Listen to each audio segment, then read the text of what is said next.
Thank you. Thank you all. Thank you, Governor, for that very, very generous introduction. It is true, when you walk in that gym and you say the name Pompeo, there is a whisper. I had a brother, Mark, who was really good, a really good basketball player. And how about another round of applause for the Blue Eagles Honor Guard and Senior Airman Kayla Highsmith and her wonderful rendition of the national anthem. Thank you, too, to Pastor Lori for that moving prayer. And I want to thank Hugh Hewitt and the Nixon Foundation for your invitation to speak at this important American institution. It's great to be sung to by an Air Force person, introduced by a Marine, and they let the Army guy in front of the Navy guy's house. It's all good. It's an honor to be here in Yorba Linda, where Nixon's father built the house in which he was born and raised. To all the Nixon Center board and staff who made today possible. It's difficult in these times. Thanks for making this day possible for me and for my team. We are blessed to have some incredibly special people in the audience, including Chris, who I've gotten to know, Chris Nixon. I also want to thank Tricia Nixon and Julie Nixon Eisenhower for their support of this visit as well.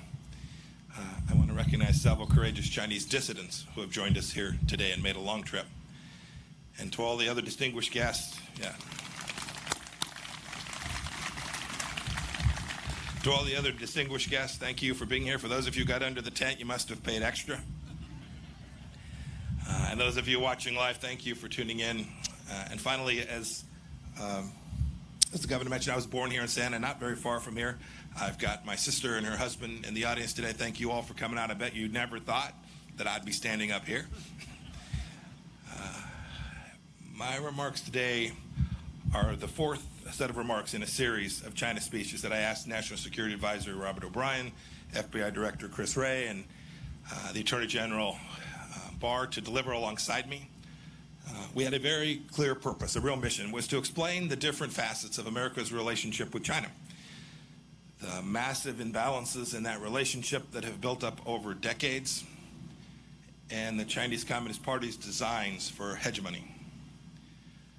Our goal was to make clear that the threats to Americans that President Trump's China policy aims to address are clear, and our strategy for securing those freedoms established. You know, Ambassador O'Brien spoke about ideology. FBI Director Wray talked about espionage. Attorney General Barr spoke about economics. And now my goal today is to put it all together for the American people and detail what the China threat means for our economy, for our liberty, and indeed for the future of free democracies around the world.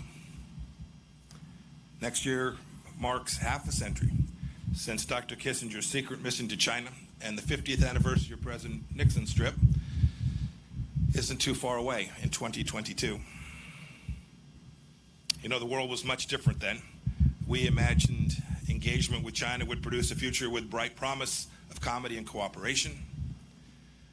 But today we're all still wearing masks and watching the pandemic's body count rise because the CCP failed in its promises to the world. We're reading every morning new headlines of repression in Hong Kong and in Xinjiang.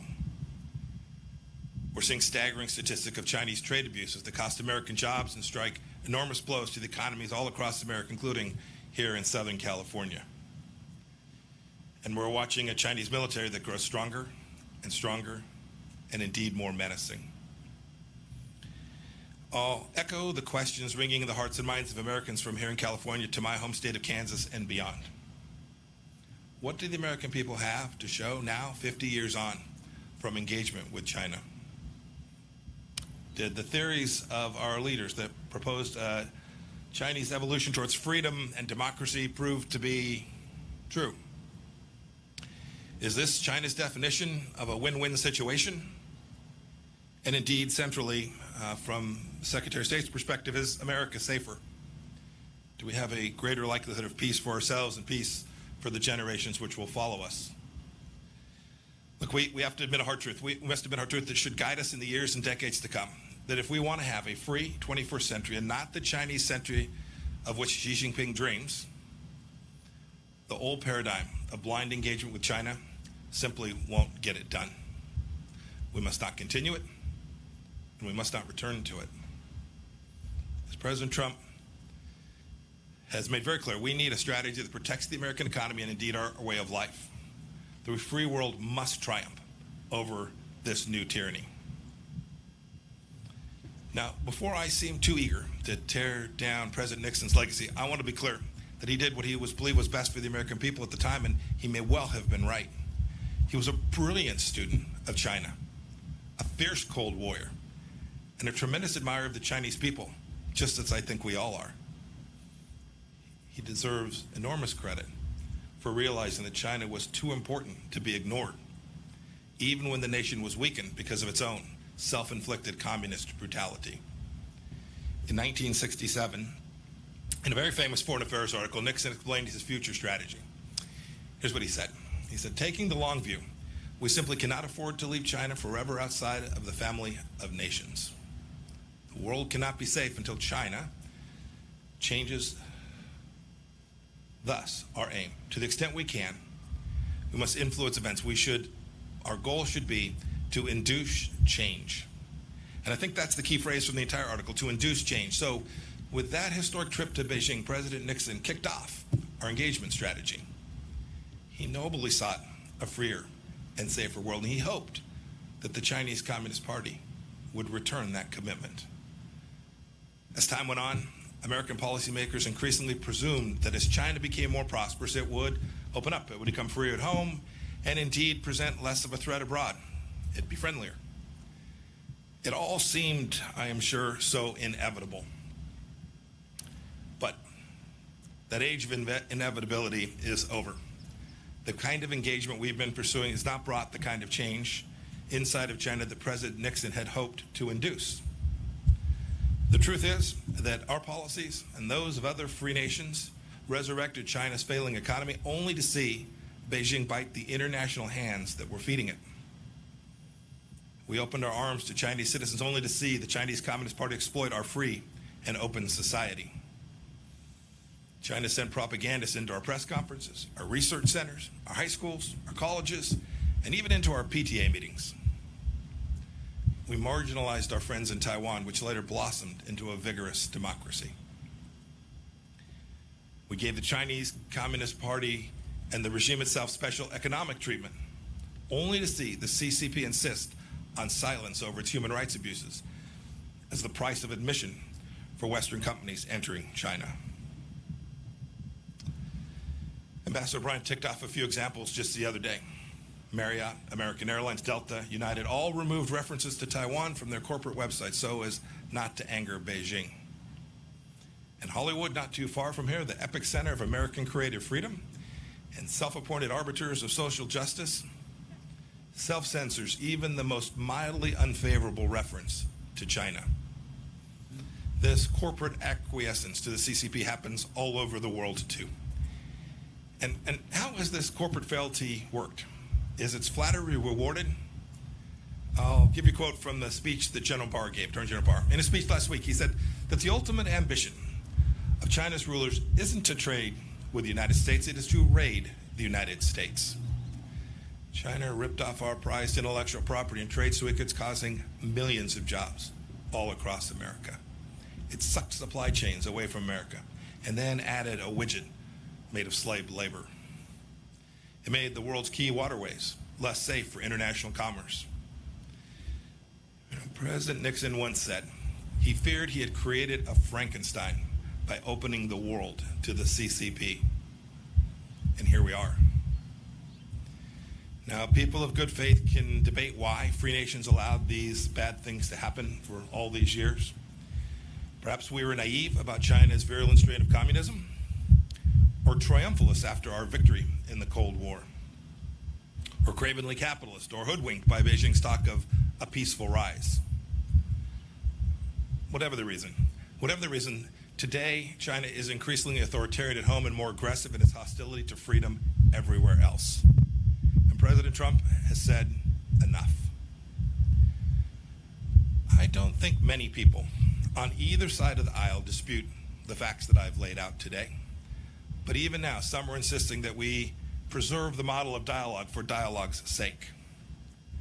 Now, to be clear, we'll keep on talking, but the conversations are different these days. I traveled to Honolulu now just a few weeks back to meet with Yang Jisheng. It was the same old story. Plenty of words, but literally no offer to change any of the behaviors. Yang's promises, like so many the CCP made before him, were empty. His expectations, I surmise, were that I'd cave to their demands, because frankly, this is what too many prior administrations have done. I didn't, and President Trump will not either. As Ambassador O'Brien explained so well, we have to keep in mind that the CCP regime is a Marxist-Leninist regime. General Secretary Xi Jinping is a true believer in a bankrupt totalitarian ideology. It's this ideology that informs his decades-long desire for global hegemony of Chinese communism. America can no longer ignore the fundamental political and ideological differences between our countries, just as the CCP has never ignored them. My experience in the House Intelligence Committee, and then as director of the Central Intelligence Agency, and my now 2+ years as America's Secretary of State have led me to this central understanding that the only way to truly change communist China is to act not on the basis of what Chinese leaders say, but how they behave. And you can see American policy responding to this conclusion. President Reagan said that he drew out with the Soviet Union on the basis of trust but verify. When it comes to the CCP, I say we must distrust and verify. We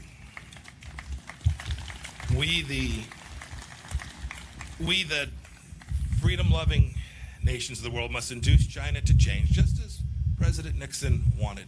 We must induce China to change in more creative and assertive ways because Beijing's actions threaten our people and our prosperity. Let's start by changing how our people and our partners perceive the Chinese Communist Party. We have to tell the truth. We can't treat this incarnation of China as a normal country just like any other.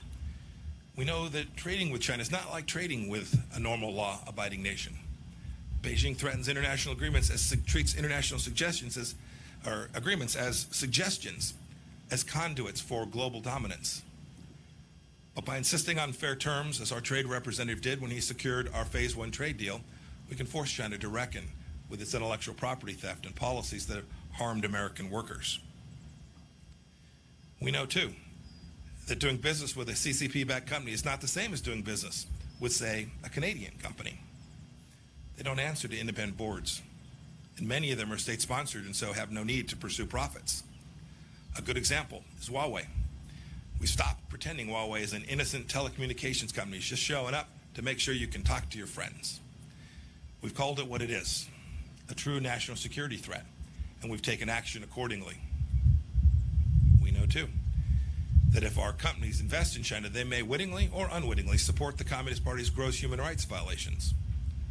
Our Departments of Treasury and Commerce have thus sanctioned blacklisted Chinese leaders and entities that are harming and abusing the most basic rights for people all across the world. Several agencies have worked together on a business advisor to make certain that our CEOs are informed of how their supply chains are behaving inside of China. We know too that not all Chinese students and employees are just normal students and workers that are coming here to make a little bit of money and to garner themselves some knowledge.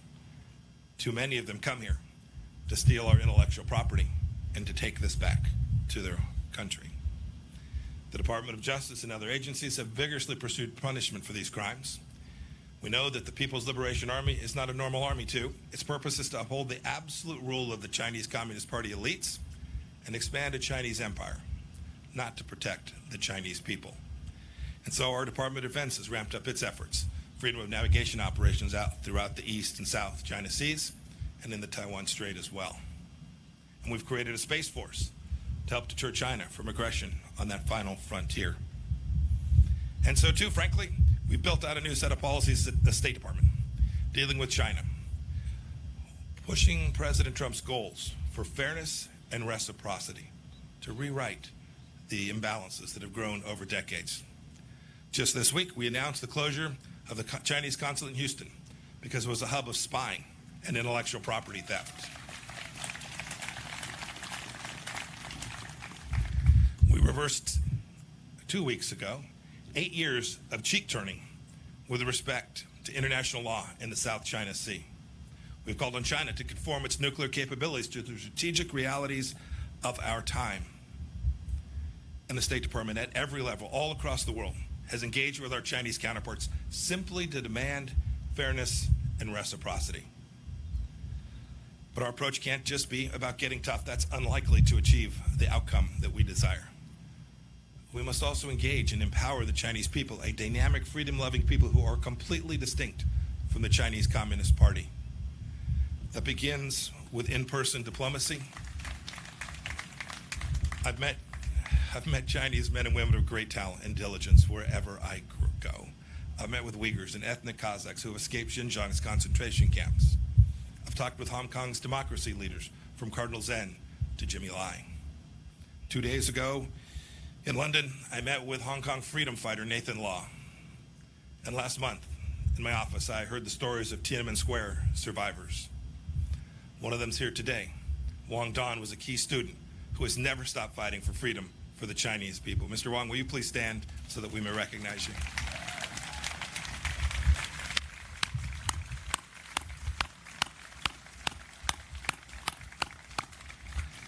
Also with us today is the father of the Chinese democracy movement, Wei Jinsheng. He spent decades in Chinese labor camps for his advocacy. Mr. Wei, will you please stand?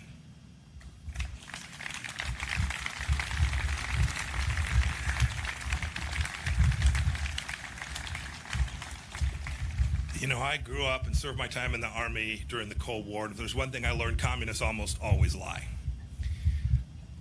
The biggest lie that they tell is to think that they speak for 1.4 billion people who are surveilled, oppressed, and scared to speak out. Quite the contrary, the CCP fears the Chinese people's honest opinions more than any foe. And save for losing their own grip on power, they have no reason to. Just think how much better off the world would be, not to mention the people inside of China, if we had been able to hear from the doctors in Wuhan and they'd been allowed to raise the alarm about the outbreak of a new and novel virus. For too many decades, our leaders have ignored, downplayed the words of brave Chinese dissidents and warned us about the nature of the regime we're facing, and we can't ignore it any longer. They know as well as anyone that we can never go back to the status quo. But changing the CCP's behavior cannot be the mission of the Chinese people, and free nations have to work to defend freedom. It's the furthest thing from easy. But I have faith we can do it. I have faith because we've done it before. We know how this goes.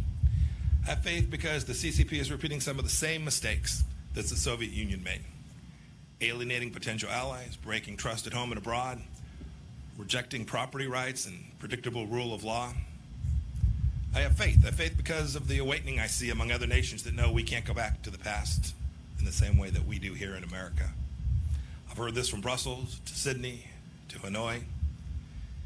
And most of all, I have faith we can defend freedom because of the sweet appeal of freedom itself. Look at the Hong Kongers clamoring to emigrate abroad as the CCP tightens its grip on that proud city. They wave American flags. It's true. There are differences. Unlike the Soviet Union, China is deeply integrated into the global economy. But Beijing is more dependent on us than we are on them.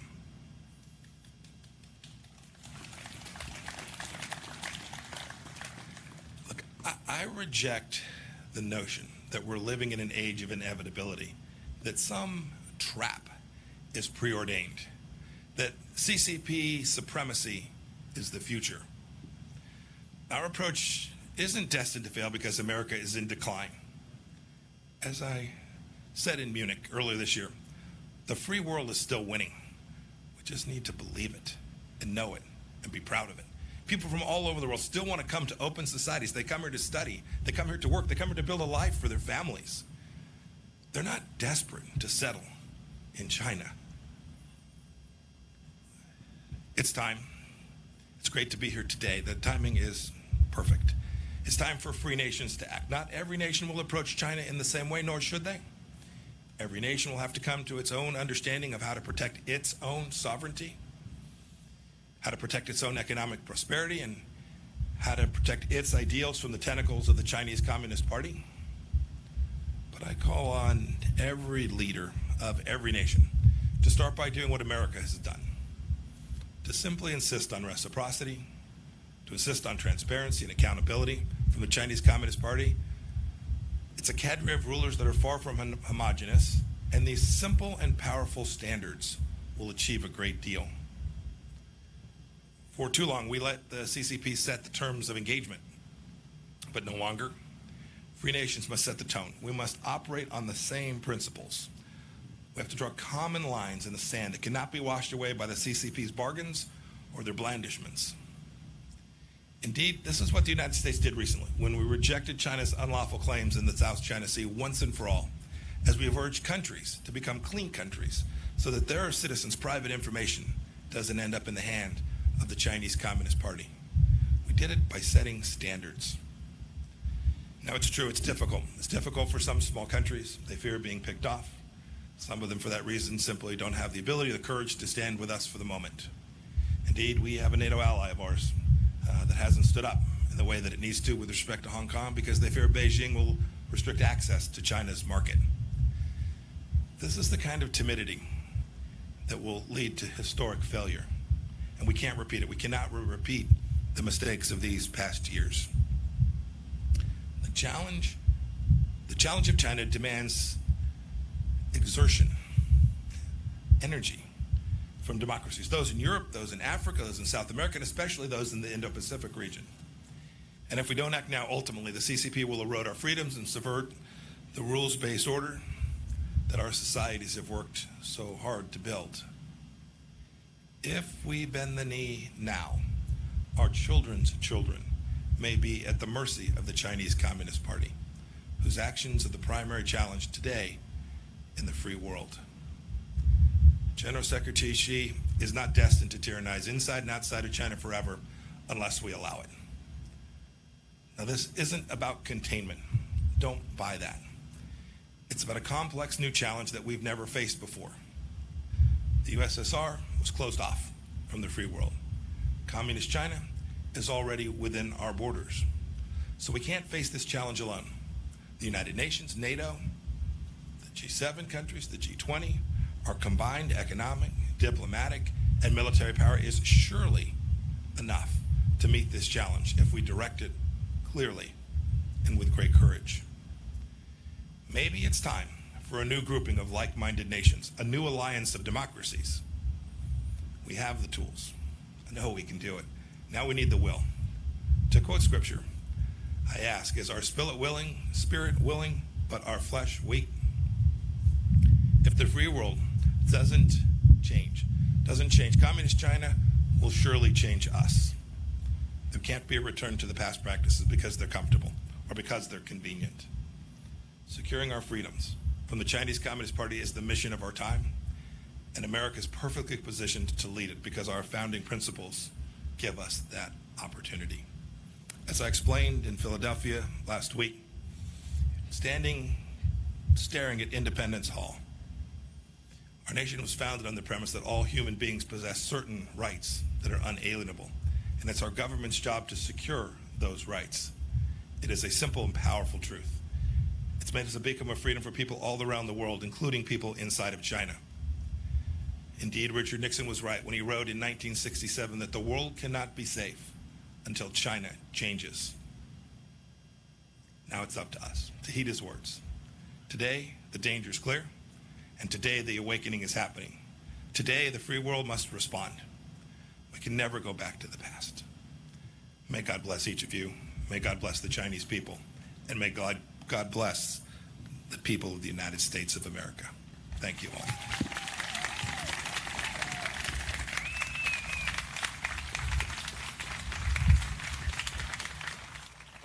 Thank you, Mr. Secretary. Please be seated. I'm Hugh Hewitt, the president of the library, and Secretary Pompeo graciously invited some questions as I was listening. Thank you for joining us, Mr. Secretary, at the Nixon Library. My first question has to do with the context of the president's visit in 1972. You mentioned the Soviet Union was isolated, but it was dangerous. He went to the People's Republic of China in 1972 to try and ally and combine interest with them against the Soviet Union. It was successful. Does Russia present an opportunity now to the United States to coax them into the battle to be relentlessly candid about the Chinese Communist Party? So I do think there's that opportunity. That opportunity is born of the relationship, the natural relationship between Russia and China. And we can do something as well. There are places where we need to work with Russia. Today, or tomorrow, I guess it is, our teams will be on the ground with the Russians working on a strategic dialogue to hopefully create the next generation of arms control agreements like Reagan did. It's in our interest. It's in Russia's interest. We've asked the Chinese to participate. They've declined to date. We hope they'll change their mind. It's these kind of things, these proliferation issues, these big strategic challenges that if we work alongside Russia, I'm convinced we can make the world safer. And so I think there is a place for us to work with the Russians to achieve a more likely outcome of peace, not only for the United States, but for the world. President Nixon also put quite a lot of story in personal relationships over many years with individuals. That can lead wrong. President Bush famously misjudged Vladimir Putin and said so afterwards. You have met President Xi often. Is the General Secretary of the Chinese Communist Party someone with whom we can deal on a transparent and reliable basis, in your opinion, based on your personal diplomacy with him? So the meetings that I've had and the meeting that the president we've had, they've been good, frank conversations. He is the most powerful leader of China since Mao. He has also, in many ways, deinstitutionalized the Chinese Communist Party, thus giving him even more capacity and more power. But I think the way to think about it is how I spoke about this today. It's about actions. And so how one evaluates one's counterparts sitting across the table from them is important to think about how you can find common understandings and make progress. But in the end, it's not about what someone says or the agreement that they sign, but are they prepared to lead, to do the things that they committed to? Are they prepared to fulfill their promises? And we've watched this China walk away for their promises to the world on Hong Kong. We walked their General Secretary Xi promised President Obama in the Rose Garden in 2015 that he wouldn't militarize the South China Sea. Google the South China Sea and arms. You'll see another promise broken. So in the end, from my perspective, it's much more important to watch how leaders behave and how they lead than what it is you think when you have a chance to talk to them on the phone or meet them in person. Mr. Secretary, you said this is not containment. I heard that very clearly. I have read the three previous speeches by Ambassador O'Brien, Director Wray, Attorney General Barr, and now listen to you very closely. It isn't containment, but it is a fairly comprehensive, multidimensional, relentlessly objective candor. Is that dangerous in a world that's not used to speaking clearly about delicate subjects? You know, my experience, and I think President Trump's experience too in his life as a businessman, is the best policy is always true candor. Identifying the places that you have a red line, identifying places that you have a real interest, making clear if there's places where you don't and there's things that you can work on alongside each other. I think the real danger comes from misunderstandings and miscommunication and the failure to be honest about the things that matter to you, because others will move into that space and then conflict arises. I think the world is a heck of a lot safer when you have leaders who are prepared to be honest about the things that matter and prepared to talk about the things their nation is prepared to do to secure those interests. And you can reduce risk by these conversations so long as you're honest about it. So I don't think it's dangerous. I think it's just the opposite of that. You also said, and I'm sure the speech will be known as the distrust but verify speech. When you distrust but verify, that still premises verification is possible. It is still possible to do agreements and to verify them, correct? It is. Yeah, you can still do it. Each nation's got to be prepared for a certain amount of intrusiveness connected to that. And it is not in the nature of communist regimes to allow transparency inside of their country. And so it's been done before. We had arms controls agreements with the Soviet Union that we got verification that was sufficient to ensure that we protected American interests. I believe we can do it again. I hope that we can do this on these. The Chinese Communist Party has several hundred nuclear warheads.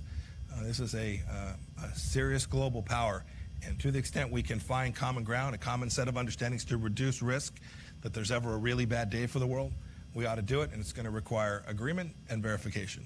Ambassador Richard Haass, who is now chairman of the Council on Foreign Relations, said very recently, it may have been yesterday, it might have been this morning, I saw it this morning preparing, quote, Secretary Pompeo doesn't speak of China, but of the Chinese Communist Party if there is a China, as if there were a China apart from the party.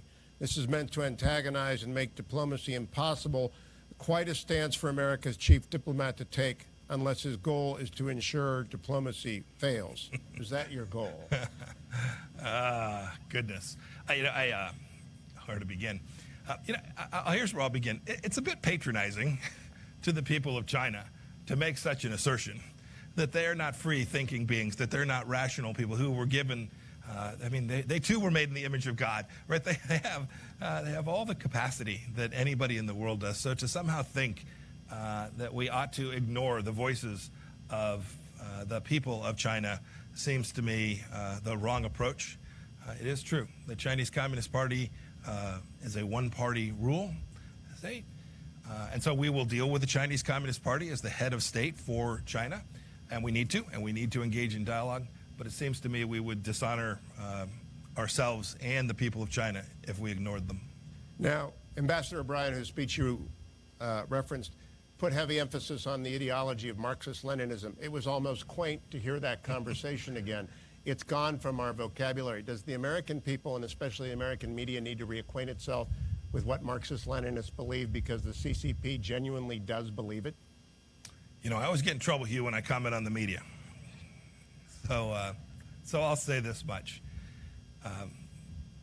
For those of us who have lived and seen and observed, there are other Marxist-Leninist nations today as well, and have seen, they believe, they have an understanding, a central understanding of how people interact and how societies ought to interact. And it is certainly the case today that the leadership in China believes that. We should acknowledge that, and we should make sure that we don't for a moment think that they don't believe it. It's what Ambassador O'Brien's speech was about. It was the fact it was acknowledging that they believe it and recognizing that we have to respond in a way that reflects our understanding of the way they view the world. Let's not talk about the American media. I want to talk about the Chinese media for a moment. They are aggressive, to say the least. And right now they are aggressively defending, for example, TikTok. A small question within a large question. Is TikTok capable of being weaponized? Is that an example of what's going on? And generally, Chinese media has become far more aggressive than I've seen in 30 years since I was at the library the first time of watching it. Is that something you've noticed as well? Yes, they're very aggressive. Two pieces to this. One you hit upon. One is I'll describe as their technology media. Without singling out any particular business, our view of these companies is we're neither for or against the company. We're about making sure that we protect the information that belongs to each of you, your health records, your face, if it's a facial recognition software, your address, all the things that you care that you want to make sure the Chinese Communist Party doesn't have. We have a responsibility to make sure that the systems that you're using don't give them access to that. And so whether it's the efforts we made against Huawei or the work that we're doing on other software firms, the American task is to protect the American people and their information. Second piece of this has to do with their what I'll call the state-sponsored media of China and their disinformation. You should know, and this is where I am concerned about the American media too. These are state-sponsored media organizations that take their messaging from the Chinese Communist Party each day. When American institutions pick up those storylines and carry them forward, they are in fact propagating Chinese propaganda, and we all ought to be wise to that. There was an editorial in the New York Times yesterday by someone who had a clear view that was antithetical to the American way of life. The New York Times ran it straight up without comment, forwarding, although albeit in the opinion section, but propagating Chinese propaganda. That is certainly not instructive when they're telling senators from Arkansas they can't simply talk about American freedom in that same media outlet. You mentioned that a lot of corporate America, and you mentioned specifically Hollywood, have got deep intertwinement with the Chinese economy. So I don't want to talk about soft power. I want to talk about soft appeasement. One of my favorite sports figures, LeBron James, falls silent when China comes up.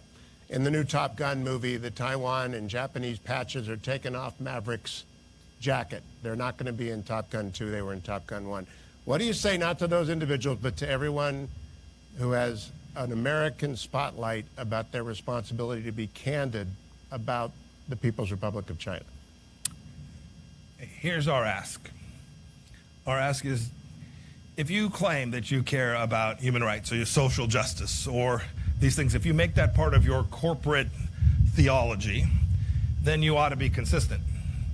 And you can't be consistent if you're operating there in China without talking about and acknowledging what the Chinese Communist Party is doing in certain parts of their country, the oppression that's taking place.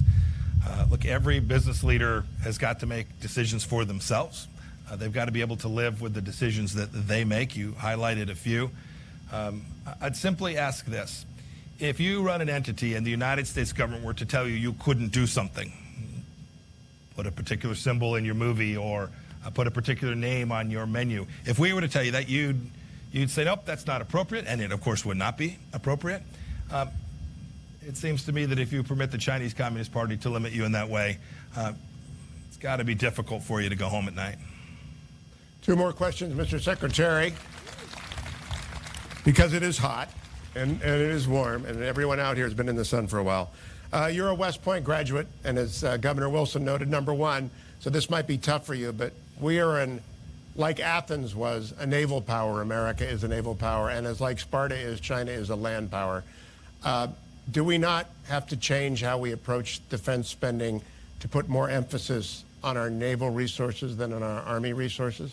Oh, that's tough for an Army guy to say. I know. You're killing me. Look, I'll leave to Secretary Esper the details of this, but here's what I can say.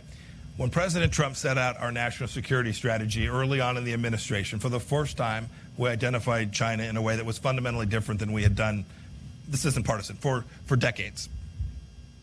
That was important because that was a signal to all of us, whether it's the State Department or the Defense Department, that we need to reorient our assets. And so, yes, you've seen the Department of Defense to begin to do that. These are big things to turn. These budgets are multi-year.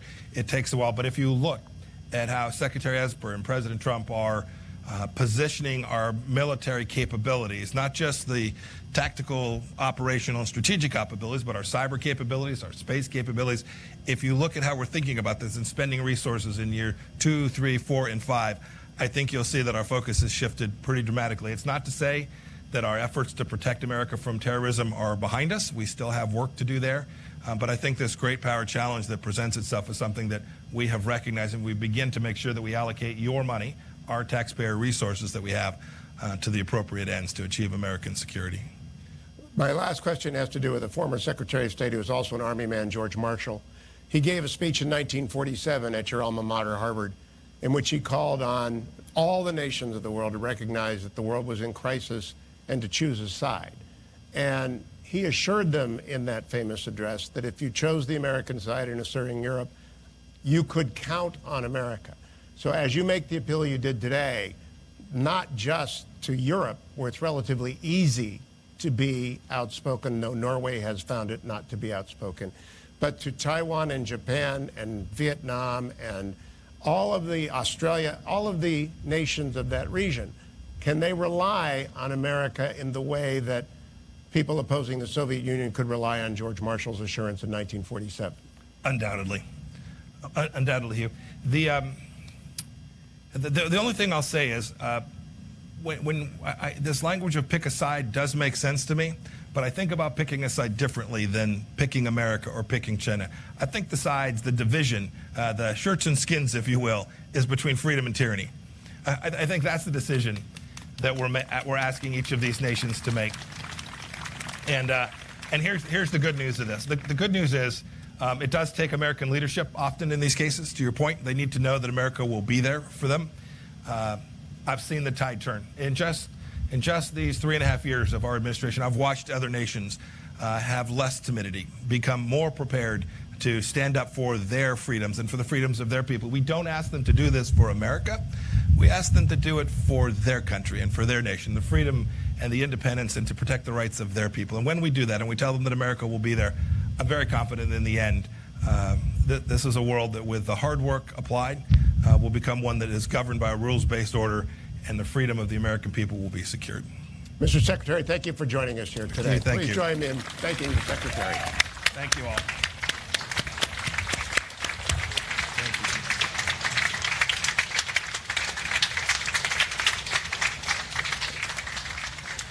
Ladies and gentlemen, thank you for attending this historic address with Secretary of State Mike Pompeo. We'd like to invite you to relax, refresh, and cool off in the First Lady's Rose Garden and under the eaves of the colonnade. Please follow the ladies in red jackets. They will show you the way. Thank you.